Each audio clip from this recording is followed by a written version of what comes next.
بسم اللہ الرحمن الرحیم الحمد للہ وحدہ والصلاة والسلام علی من لا نبی بعدہ۔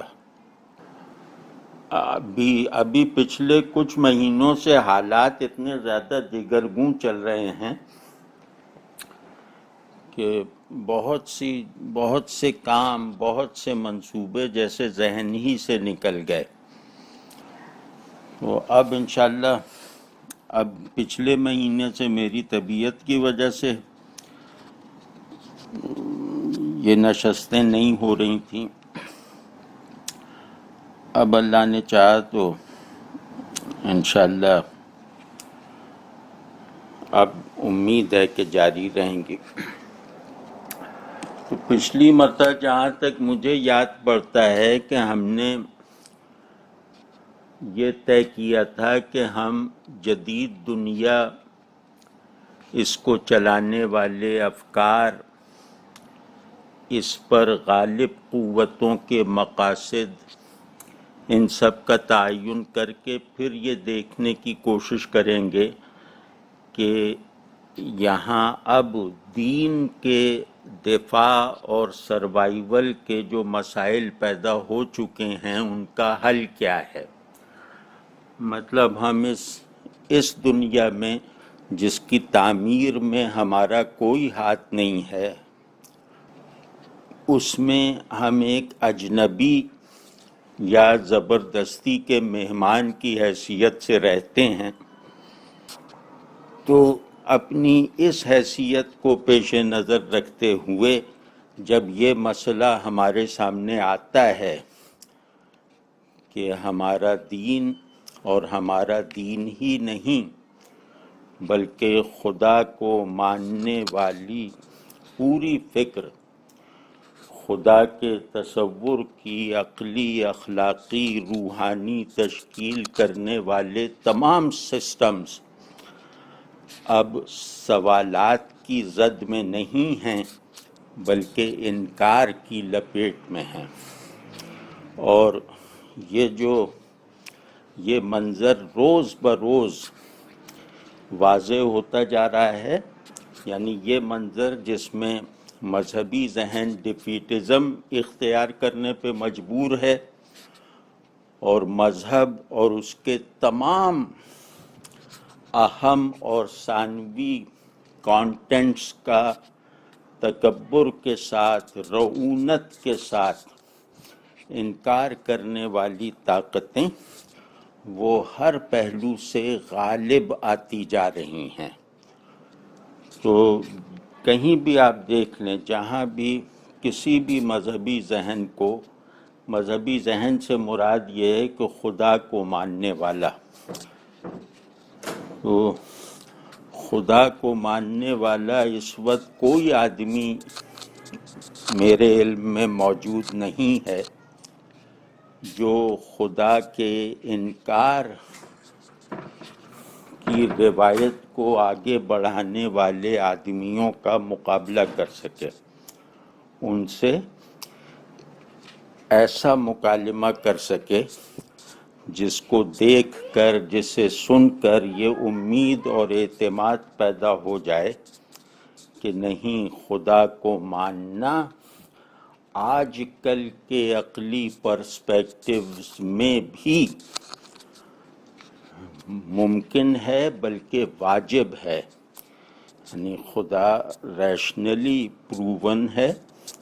اخلاقی طور پر اس کے ماننے کے ثمرات نکلتے ہیں، آخرت موجود ہے جو انسان کو یہ بتا دیتی ہے کہ وہ بلحاظ حقیقت کیا ہے۔ آپ سمجھ رہے ہیں نا کہ آخرت نہ ہوتی تو ہمارے دین کا دیا ہوا تصور انسان وجود میں بلکہ ذہن میں نہ آ سکتا۔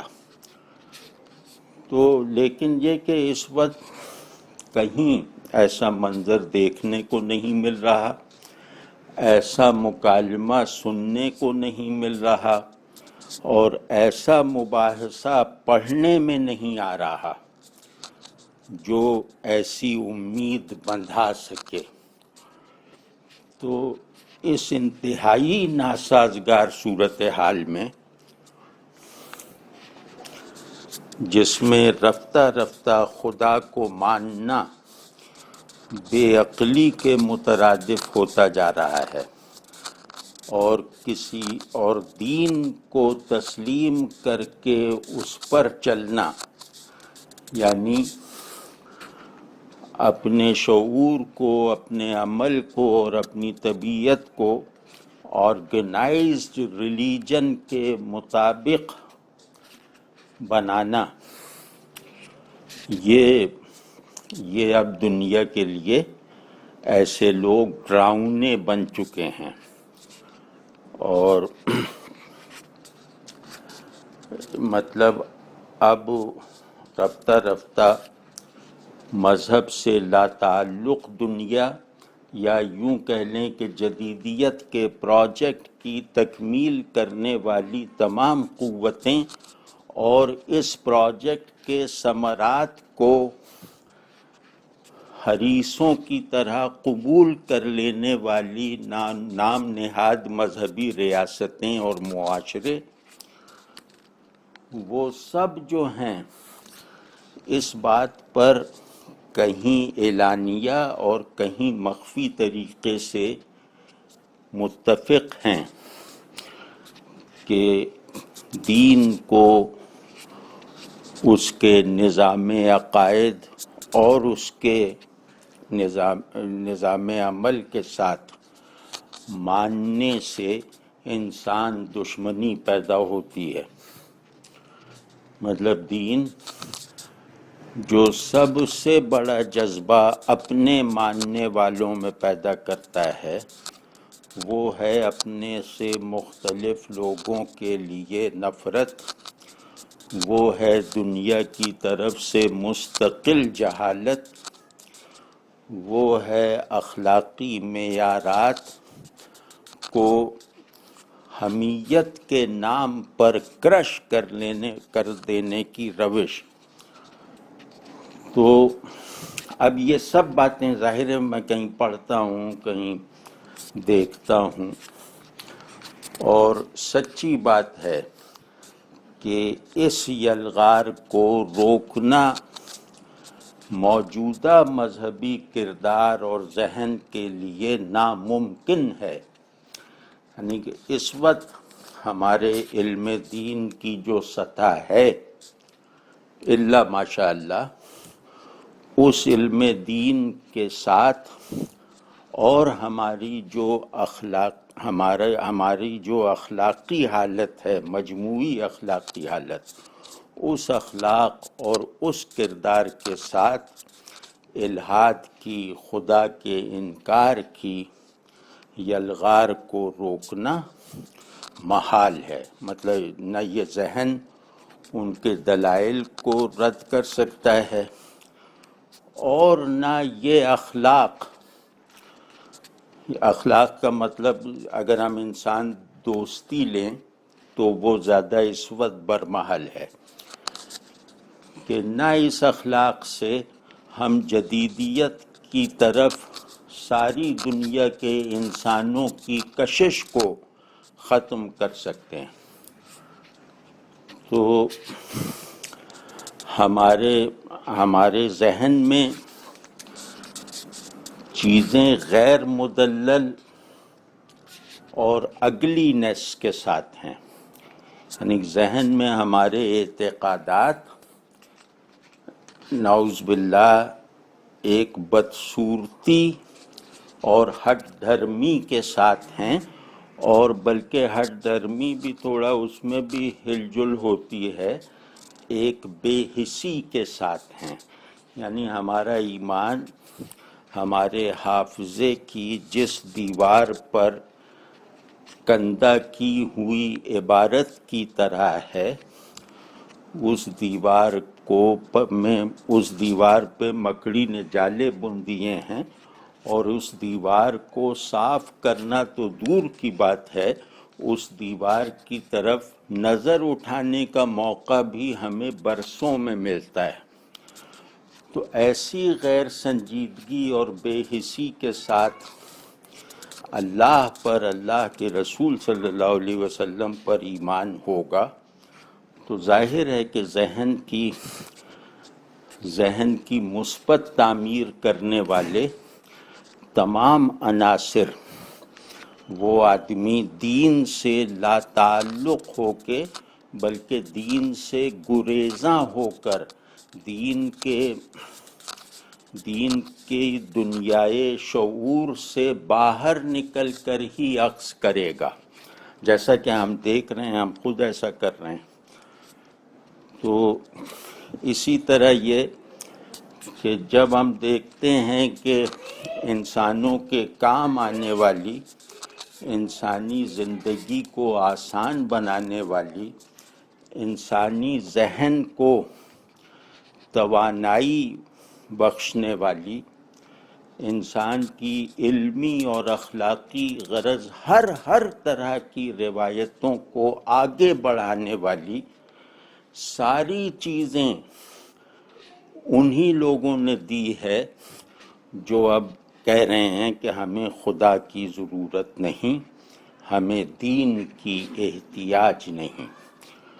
تو اب وہ ایک آدمی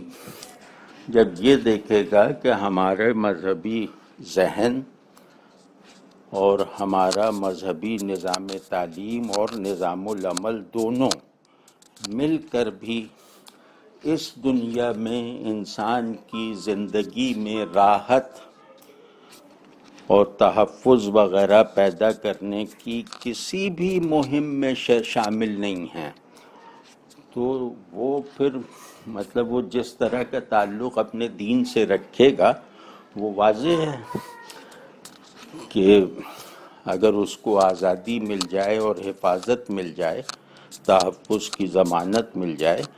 تو وہ اس جبری مطلب یہ جو اب اس جبری شناختی علامت کو بھی اپنے اوپر سے کھرچ ڈالے گا۔ تو مطلب اس میں تو خیر باتوں کا کوئی آخری سرا نہیں ہے، باتیں چلتی رہیں گی، یہ ختم نہیں ہوں گی۔ مطلب حالات کی ناسازگاری کی تفصیلات بہت لمبی ہیں۔ تو اب اس میں ہم کیا کریں؟ ہم کون کہ جو توحید پر ایک بہترین عقل میں پیدا ہو سکنے والی طمانیت سے محروم ہیں، توحید کو ماننا ان کے ذہن میں ترقی نہیں بلکہ پستی کا سبب بن گیا ہے، اور توحید پر اعتقاد ان کے اخلاق میں سنگ دلی کے غلبے کی وجہ بن گیا ہے۔ تو یہ بہت خوفناک بات ہے، اور مطلب میری دانش میں یہ جو منظر کشی میں کر رہا ہوں یہ 1,00,000واں حصہ ہے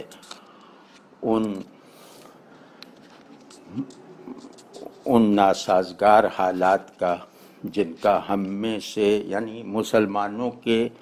تقریباً ایک فرد کو یا تو سامنا ہے یا کل ہو جائے گا۔ تو اب اس میں جو ہے نا وہ میں نے بہت لٹریچر پڑھ لیا پچھلے 2 سال میں، مطلب الہادی لٹریچر، وہ فلسفیانہ روایت میں لکھا ہوا لٹریچر بھی پڑھ لیا، سوشالوجی وغیرہ نفسیات وغیرہ کی روایت میں لکھا ہوا الہادی لٹریچر بھی یعنی ضروری حد تک پڑھ لیا، اور اس کے ساتھ ہی ساتھ ہماری کلامی روایت جہاں رک گئی تھی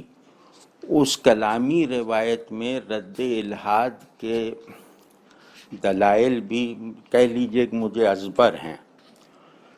تو لیکن نتیجہ یہی نکلا کہ وہ دلائل کیونکہ ریلیونس نہیں رکھتے، انسان نے اپنے آپ کو اس لاجک ہی سے لا تعلق کر لیا ہے، اس ریشنیل ہی سے باہر نکال لیا ہے جس لاجک اور جس ریزننگ پر وہ اپنے زمانے کے الحاد کا مقابلہ کرتے تھے۔ اور اسی طرح خود الحاد نے اپنے پورے جو سسٹم آف آرگومنٹیشن ہے اس کو بدل دیا ہے، اور اب وہ سوال کی شکل میں نہیں رہا بلکہ جواب طلبی کا لہجہ اختیار کر چکا ہے۔ تو اب صورتحال بہت مختلف ہے، یعنی آج کے الحاد کو ایک اکثریت کی، انسانوں کی اکثریت کی کمک حاصل ہے، اور تقریباً ہر انسان اس الحاد سے متاثر ہونے کی کگر پر ہے، ایک بے آسرا پن کے ساتھ، ایک لاچاری کے ساتھ، اگر ہم اب بھی ہوش میں نہ آئے تو جیسے عباسی سلطنت میں دربار عباس مسلمانوں کا تھا،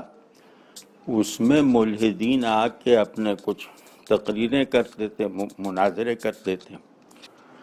لیکن اب صورتحال بالکل متضاد اور مختلف ہے۔ اب دربار ملحدوں کا ہے، ہمیں جھجکتے ہوئے، لرزتے کانپتے ہوئے اسلام کا بیان کرنا ہے، اور اسلام کے دفاع کا وہ ذمہ لینا ہے جس ذمے کو لینے کی اہلیت ہم میں سرے سے نہیں ہے۔ تو میری سمجھ میں یہی آیا ہے، اللہ کرے یہ صحیح ہو، کہ موجودہ الحاد، کیونکہ موجودہ الحاد جدیدیت کی روح ہے، جدیدیت کی گویا حقیقت ہے، اس جدیدیت کی جس کی صحرائے گوبی سے لے کر انٹارکٹیکا تک حکومت ہے، غلبہ ہے، تصرف ہے، اور جس نے انسان کو، اس کی دنیا کو، اس کے تصور عقل کو، تصور علم کو، مقصد حیات کو بالکل 180 ڈگری پہ بدل دیا ہے، اور کامیابی سے بدل دیا ہے، اور مفادات کے حصول کا ذریعہ بنا دیا ہے کہ دیکھو یہ ہمارا ذہن اختیار کرنے سے دنیا یہ ہے، یہ زیورخ دیکھ لو، اور اپنے ذہن پر اڑے رہنے سے دنیا یہ ہے، یہ تھر پار کر دیکھ لو۔ تو مطلب ان کا ویرانہ بھی ہماری آبادی سے زیادہ خوبصورت ہے۔ تو ان کے پاس تو دکھانے کو بہت کچھ ہے، کہ ہم جو کہتے تھے کہ سب سے زیادہ مقدم ہے انسان کا احترام، انسان کی آزادی کا احترام، انسان کی سہولت کا مربوط اور عالمگیر بندوبست، یعنی مقامی نہیں، اور تو وہ سب ہم نے خدا کا انکار کر کے حاصل کیا ہے، اور ہمارے ہی حاصل کیے ہوئے سرمایے پر وہ سب لوگ پل رہے ہیں، اپنے ذہن کے ساتھ، اپنی طبیعت کے ساتھ، اپنے گھر کے ساتھ، اپنی معاشرت کے ساتھ، جو فی الحال ہمارے مخالف ہیں۔ تو وہ تو بہت اعتماد میں ہے کہ اب تو وہاں یہ پیش گوئیاں ہو رہی ہیں کہ 21ویں صدی میں آرگنائزڈ ریلیجنز کا خاتمہ ہو جائے گا، یعنی وحی کی بنیاد، وحی اور کتاب کی بنیاد پر نبی کی وسیلے سے آنے والے دین کا نعوذ باللہ خاتمہ ہو جائے گا، اور بہت اعتماد سے کر رہے ہیں، اور طرح طرح سے ڈیٹا اکٹھا کر رہے ہیں، اور پتہ نہیں کیا کیا کر رہے ہیں۔ تو میری عرض یہ ہے کہ کیونکہ جیسے میں نے کسی موقع پہ کہا تھا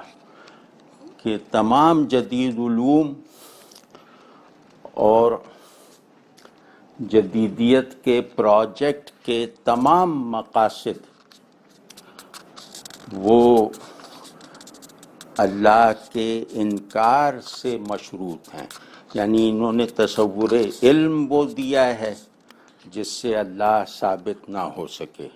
انہوں نے لاجک ایسی بنا کر مسلط کر دی ہے جس سے میٹافزیکل حقائق کا اس بات ممکن نہ رہے، اسی طرح انہوں نے اخلاق کو ایک سوفسٹیکیٹڈ فارمز دے کر اور اخلاق کو ایٹیکیٹس بنا کر اس حد تک مسلط کر دیا ہے کہ اب جو جینوین انسانی اخلاق جو دین نہیں بلکہ پرانے علم النفس سے دریافت کر کے دکھا دیا گیا تھا کہ وہ انسانوں کے فطری اخلاق ہیں، مثال طور پہ ہیوملٹی، انکسار، ہمبل ہونا، دوسرے کو اپنے سے زیادہ سمجھنا، دو ضرورت مند اگر ایک چیز پالیں تو دونوں یہ چاہیں کہ یہ اپنی ضرورت پوری کر لے، میری خیر ہے، اسی طرح مطلب پڑوسی کا خیال، اسی طرح بہت ساری چیزیں جو فطری اخلاق کے بنیادی پلرز ہیں، مغرب نے ان سب کو روند کر رکھ دیا ہے اور ایک کاروباری اخلاق، ایک اسٹرکچرڈ موریلٹی، ایک ایکسٹیریئرائزڈ موریلٹی وہ بنا کر سب پر نافذ کر دی ہے۔ تو اور افسوس یہ کہ ہم اسی کو نمونہ بنا کر اپنی روایت سے بھاگنے کی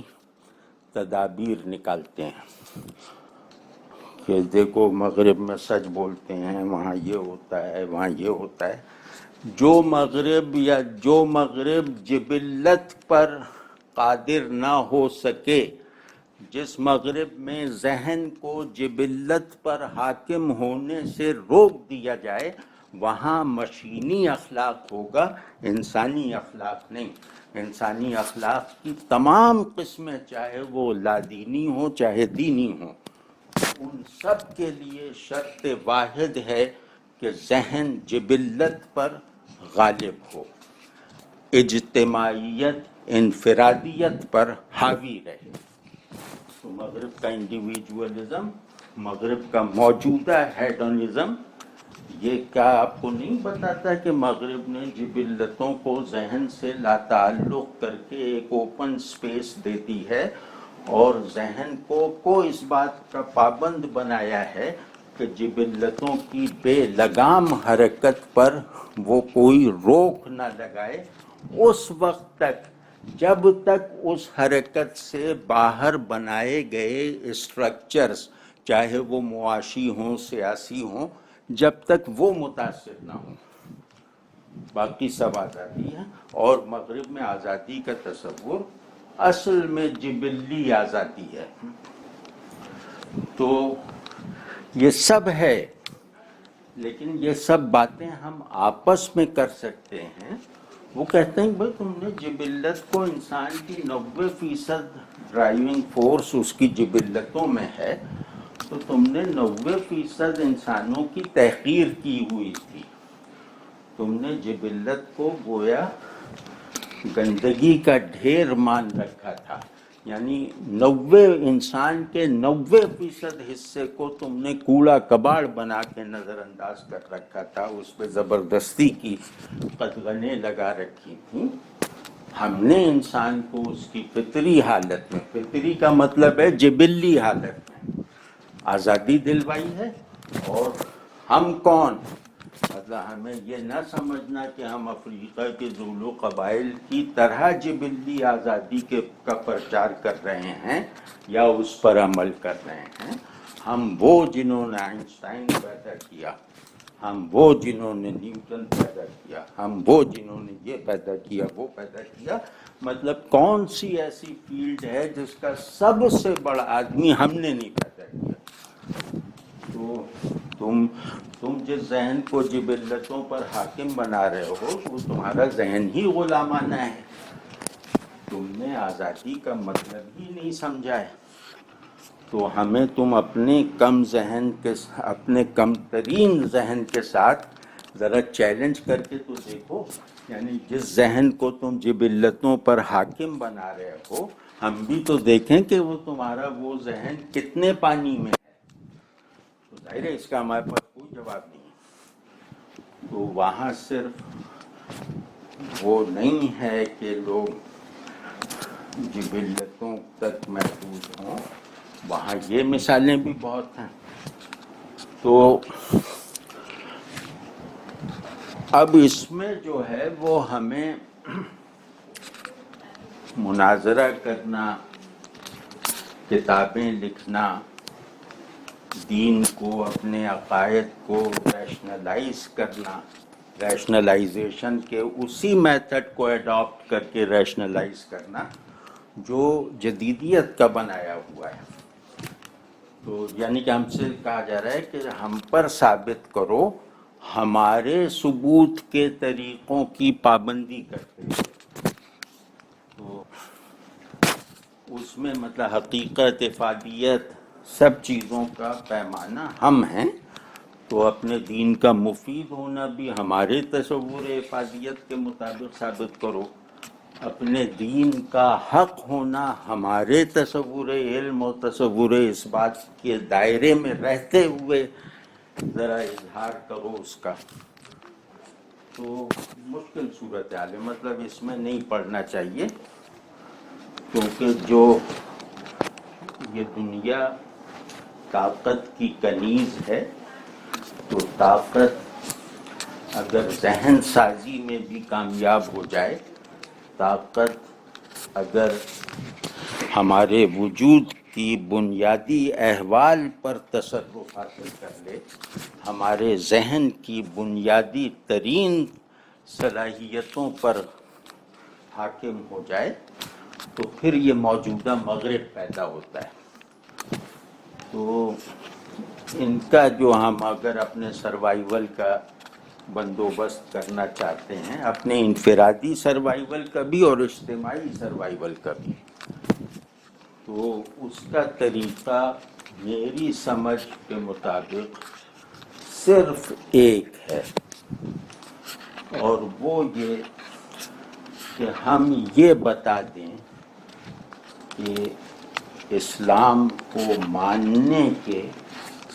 یہ برکتیں ہیں. اسلام کو ماننے کی ایک برکت یہ ہے کہ فرد جو ہے وہ سیکریفائزنگ ہو جاتا ہے، فرد جو ہے وہ ڈس انڈیویجویٹ ہو جاتا ہے، یعنی انفرادیت کے پنجرے سے نکل جاتا ہے،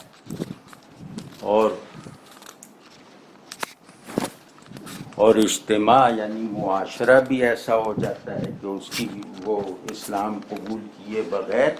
معاشرہ ان آفاقی اقدار کو حاصل ہی نہیں کر سکتا جو اسلام کے ماننے والے پہلے ہی دن حاصل کر کے عمل میں لے آتے ہیں. تو اسی طرح یہ کہ ہمارا تصور علم یہ ہے، ہمارے مقاصد اخلاق یہ ہیں، اور ہم دنیا کو عاجزی کے جذبے سے، اللہ کی شکر گزاری کی قوت سے مسخر کرنے آئے ہیں. کیونکہ دنیا اس نظام ہدایت کا میدان ہے، تو اس نظام ہدایت کو میں اپنے نفس میں بھی نہیں چلا سکوں گا جب تک دنیا اس نظام ہدایت سے موافق ہونا قبول نہیں کرے گی. تو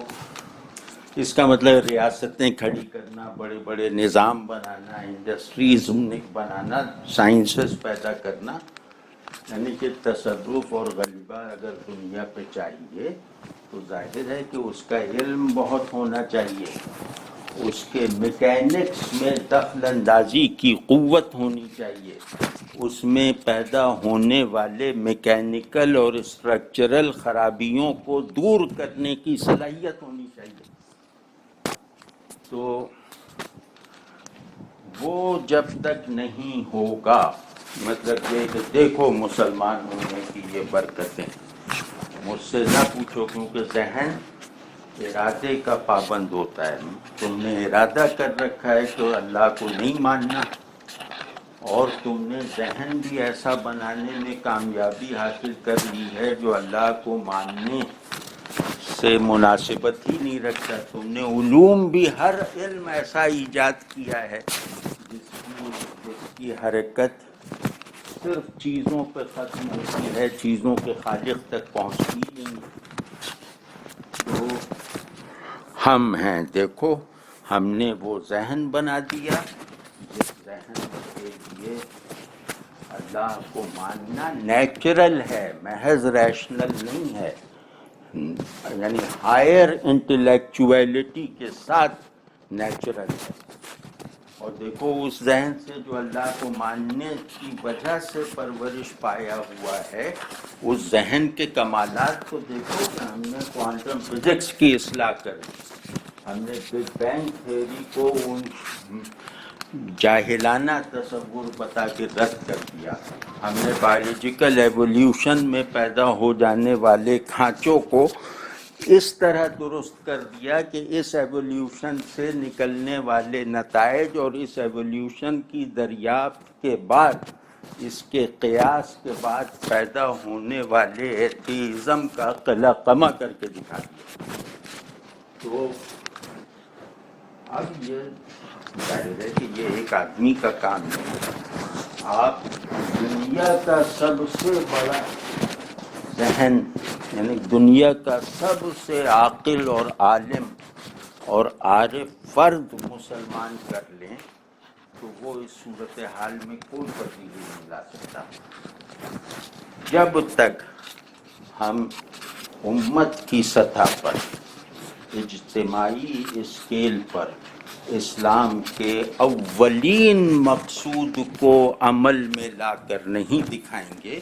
اس وقت تک کوئی لاجک نہیں چلے گی، کوئی دلیل نہیں چلے گی، کوئی استدلال کارگر نہیں ہوگا۔ وہ تو کہتے ہیں کہ بھئی اب افلاطون خیالی باتیں کرتا ہے تو ہماری وہ شاعری ہے، اگر تم کہو کہ مذہب شاعری ہے تو ہم واہ واہ کریں گے، لیکن تم تل گئے ہو کہ خدا ہے، اس کی ایک ذات ہے، وہ حاکم ہے، وہ معبود ہے، وہ قہار ہے، اور جنت دوزخ ہے، تو یہ جب تم یہ مطلب مائتھالوجی کو حقیقی بنانے کی جب ٹھان لیتے ہو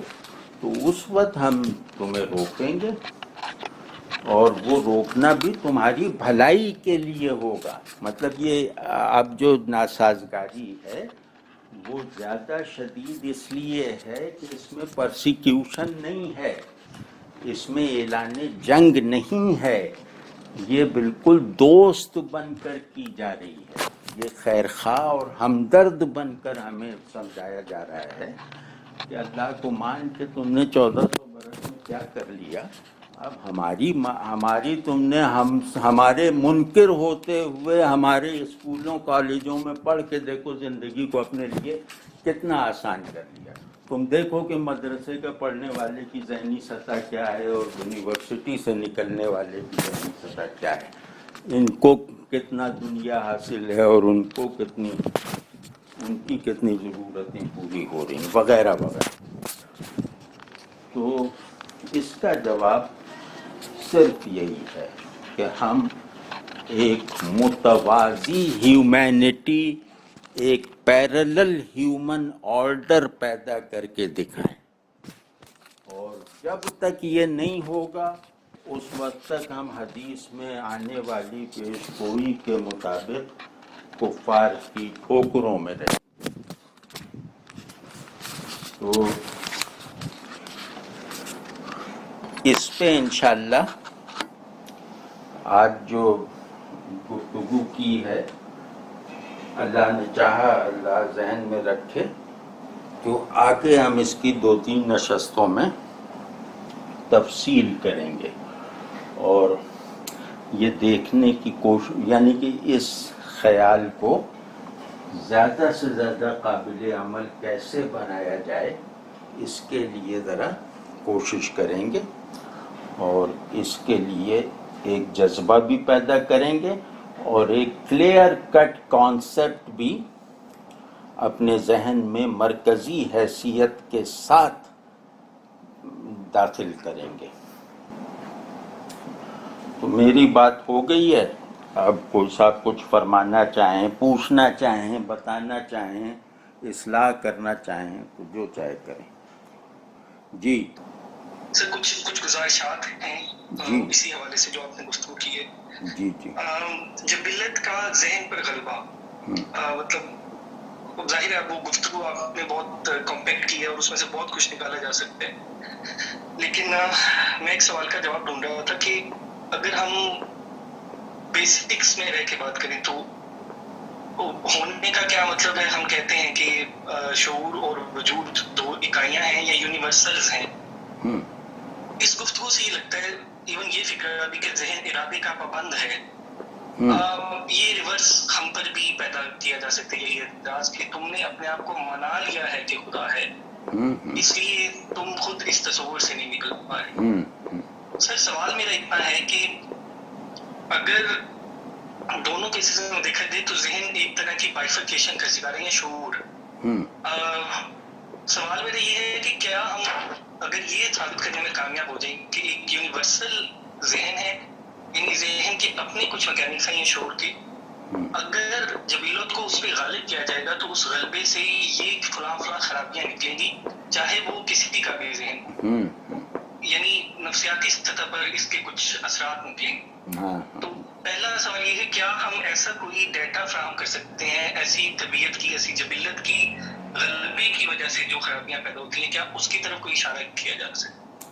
اب یہ سوال جب میں سوچ رہا تھا تو جواب خود ہی میرے ذہن میں آ رہا تھا کہ ایون یہ لاجک بھی خود اپنے سر پہ ٹھہ جائے گی، یہ کہہ کے کہ آپ مس پرسیو کر رہے ہیں اس پوری ایکویشن کو، جن خرابیوں کی طرف آپ اشارہ کر رہے ہیں کیونکہ آپ اپنے نومنکلیچر میں رہ کے بات کریں اس لیے وہ آپ کو خرابیاں لگ رہی ہیں، وہی کہ idea of good and evil دونوں آپ ہی کی ڈیفینیشن سے آ رہے ہیں اس لیے ہم نہیں مانتے۔ تو سر یہ وہ سمجھ نہیں آ رہی ہے کہ اول تو یہ کیا میری یہ جو کہنا ہے کہ ایسا کوئی یونیورسل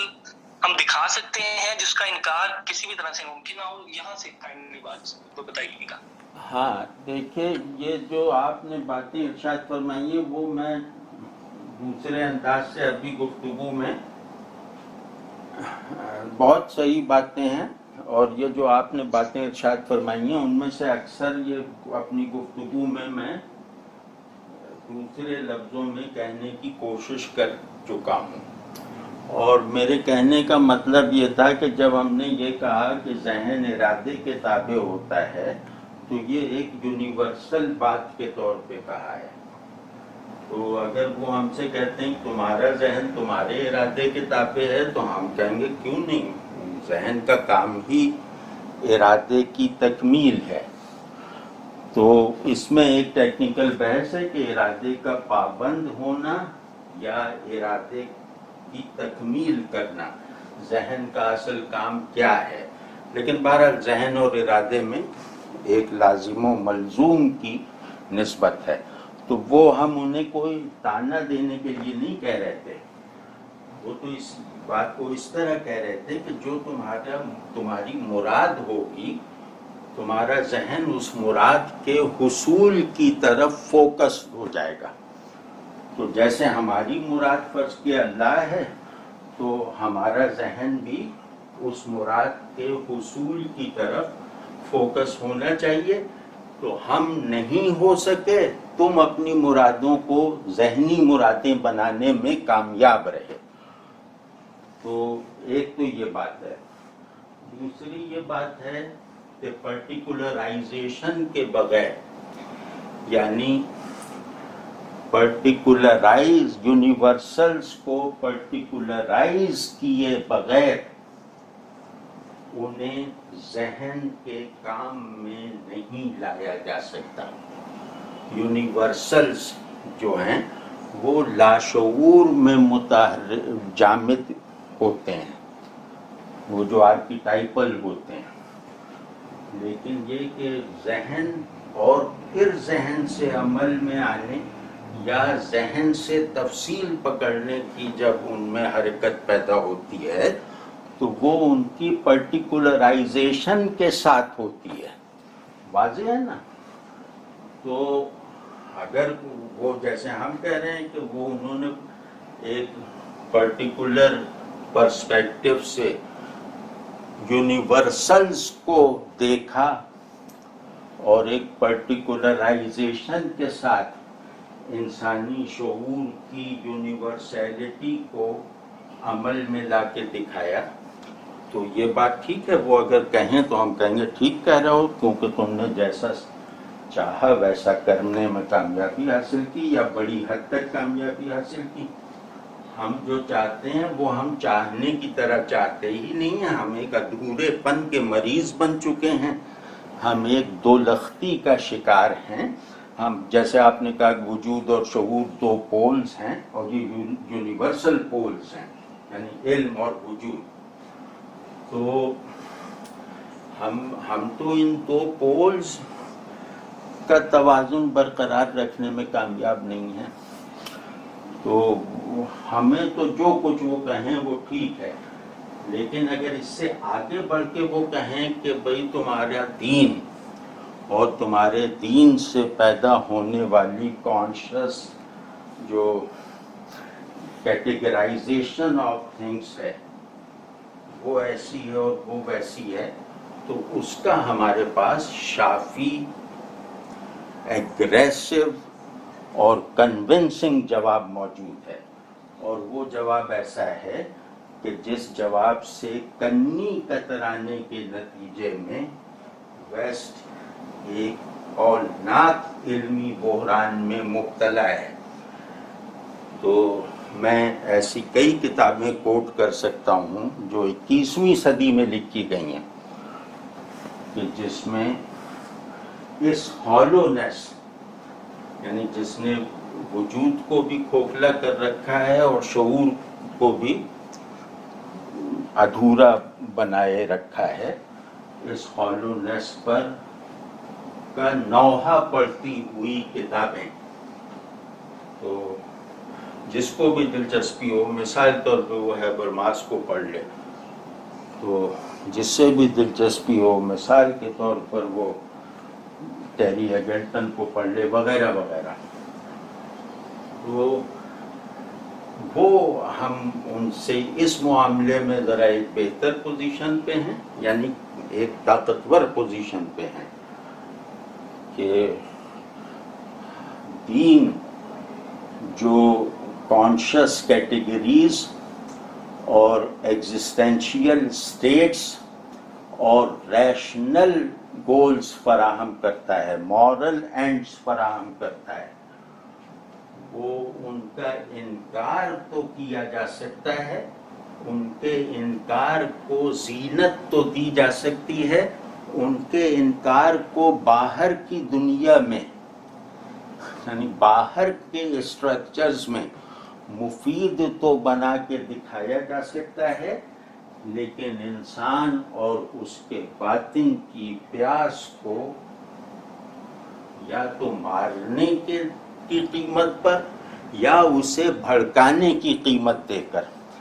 یعنی انسان کی تعمیر و تشکیل کرنے والا، یعنی کہ مائکرو کازمک جو افادیت رکھنے والا کوئی علم مغرب نے ایجاد نہیں کیا. انسان کی انسانیت میں، انسان کے ہیومن ایسنس کو کانسیپچولائز کرنے، اس کو شعور کی بہترین اسٹیٹس پر میں جگہ دلوانے،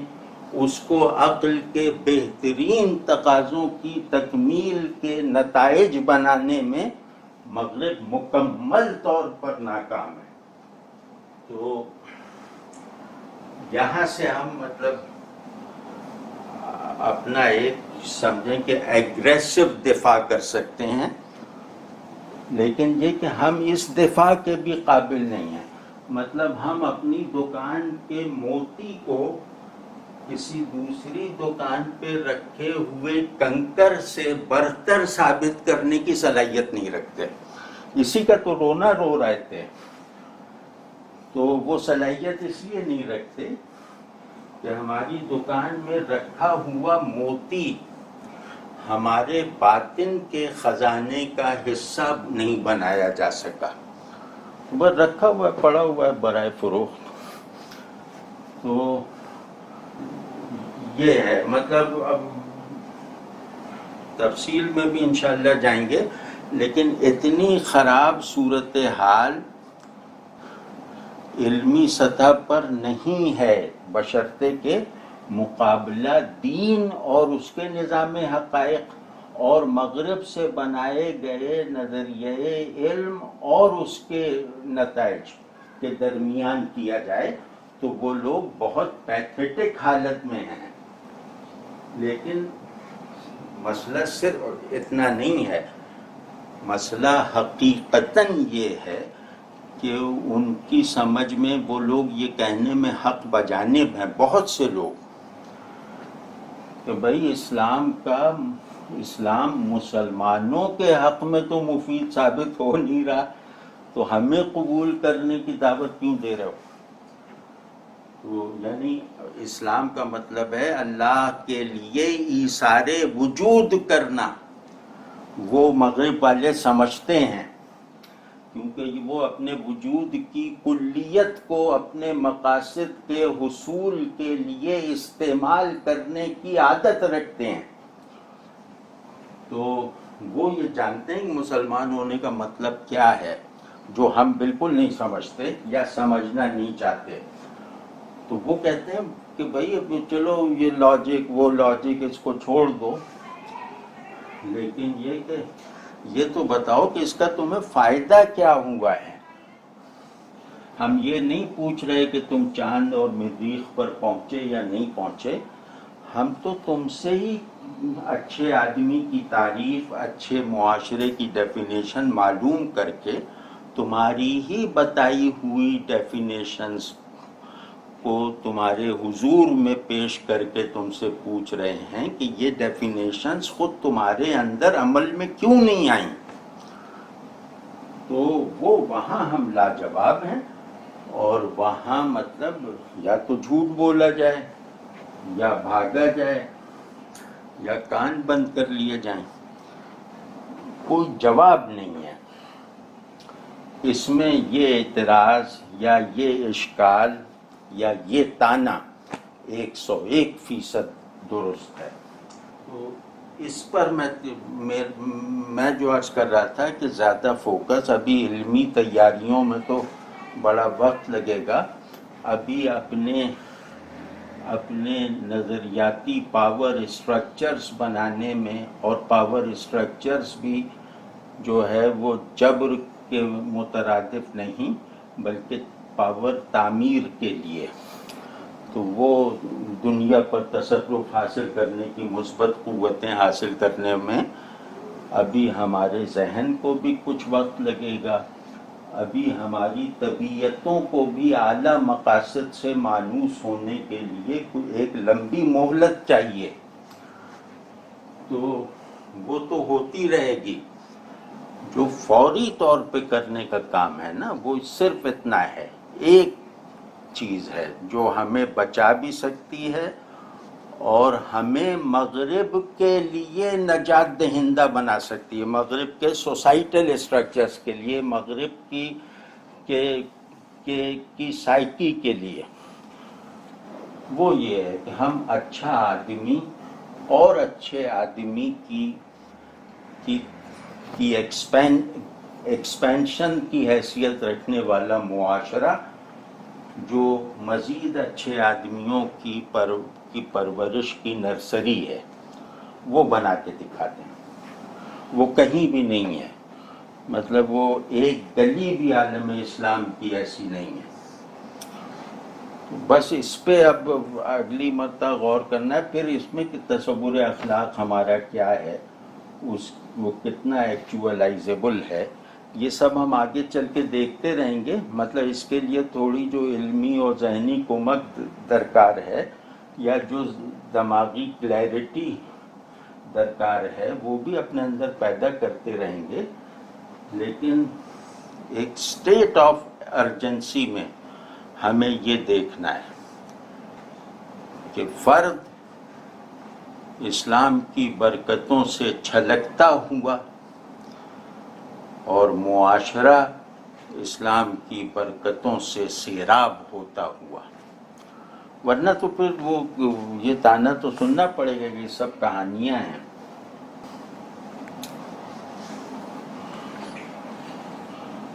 اور اچھا ہاں، آپ نے، کیونکہ آپ تو نفسیات کے ماہر ہیں، آفتاب صاحب سے کہہ رہا ہوں، تو جبلت اور ذہن یہ دونوں انسان کا مطالعہ کرنے والے تمام علوم کے یونیورسلز ہیں۔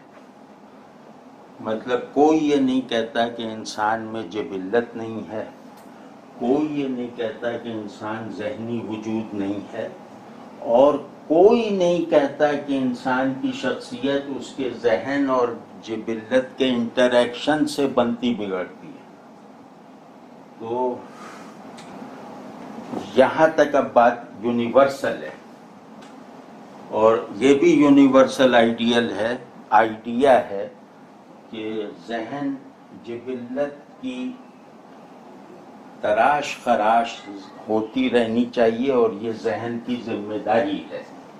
کیونکہ جبلت اگر ذہن کی اتباع میں نہ ہو، ذہن کی نگرانی قبول نہ کرے، تو وہ محض حیوانی ہے۔ یعنی انسان کو حیوان اس کی جبلت کی بنیاد پہ کہا جاتا ہے، اور انسان کو انسان اس کے اس ذہنی غلبے کی بنیاد پہ کہا جاتا ہے جو اسے جبلتوں پر میسر ہے۔ تو میرا نہیں خیال کہ اس میں کوئی بڑی مخالفت کا ہمیں سامنا ہے، مطلب ان باتوں میں۔ ہاں آگے ہے کہ بھئی وہ جبلتوں کی کار فرمائی، جبلتوں کی آزادی کے تصورات کو کل کر دینا، یہ انسانی ذہن کے لیے، انسان کی زندگی کے لیے، انسان کے مقاصد حیات کے لیے مفید ہے یا مضر ہے۔